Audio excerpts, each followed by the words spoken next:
La truffa, comunemente nota come gioco della fiducia, si basa sullo sfruttamento della fiducia, della speranza, dell'ego e delle emozioni, ed è una delle forme di inganno più antiche ed efficaci conosciute dall'uomo. Gli esseri umani non sono naturalmente così sospettosi. Fin dall'infanzia la maggior parte di noi viene condizionata a fidarsi e a cooperare con gli altri. Siamo programmati per cercare schemi che confermino le nostre convinzioni piuttosto che metterle in discussione. Siamo anche più inclini a rimanere fedeli alle nostre decisioni anche quando emergono nuove prove contraddittorie. Alcune persone vivono tutta la vita ignare di questo, altre imparano a superarlo e altre ancora ne approfittano. Secondo il fondamentale studio della psicologa Maria Konnikova sull'argomento, esiste una coreografia che i truffatori hanno perfezionato nel corso dei secoli. La preparazione identifica la vittima, la recitazione è il momento in cui si crea una connessione emotiva rispecchiando i valori della vittima e guadagnandone la fiducia.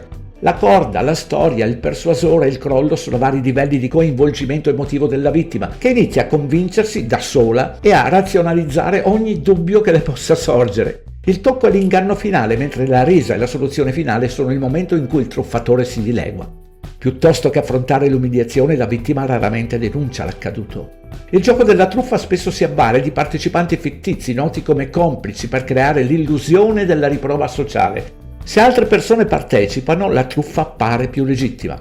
Le persone sono più propense ad unirsi a quella che sembra essere la squadra vincente e la maggior parte delle persone viene ripetutamente ingannata da qualcuno che si comporta in modo sicuro, con credenziali impressionanti e indossa abiti costosi. La maggior parte delle persone percepisce questo come un segno di affidabilità, ma non bisogna essere stupidi per cadere nella truffa.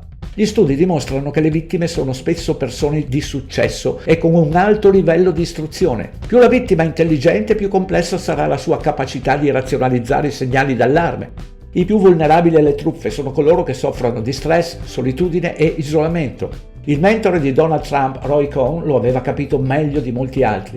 Nel 1973 il Dipartimento di Giustizia degli Stati Uniti fece causa alla società immobiliare di Trump per violazione sulla legge sulla parità di trattamento abitativo a causa di discriminazione razziale in 39 proprietà. Trump si consultò con Roy Cohn, che presentò una controquerela da $100 milioni contro il governo federale, sostenendo che le accuse erano irresponsabili e infondate.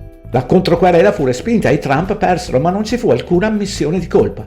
Roy Cohn e Trump tennero una conferenza stampa e dichiararono vittoria e Trump imparò la sua lezione fondamentale. Non è necessario vincere nella realtà se si può vincere nella percezione.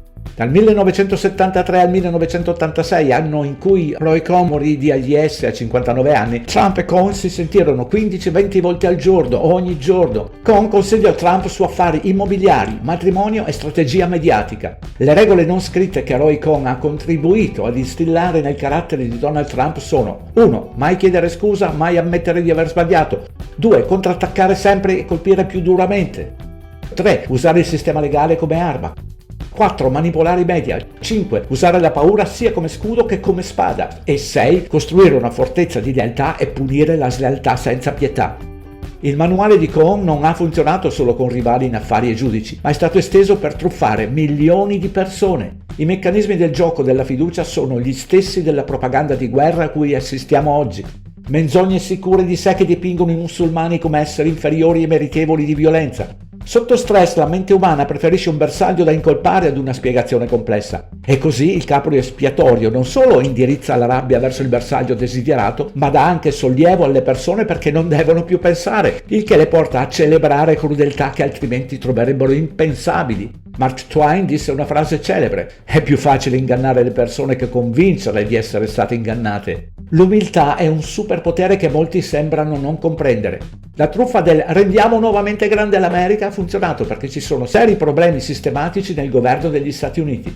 E se siete stati ingannati non è una debolezza, ignorarlo invece lo è. Anche le persone più intelligenti della storia sono state ingannate e la difesa più efficace contro l'inganno è comprendere i meccanismi della propria mente e delle proprie emozioni. Report Greg Reese, traduzione voce Dino Tinelli.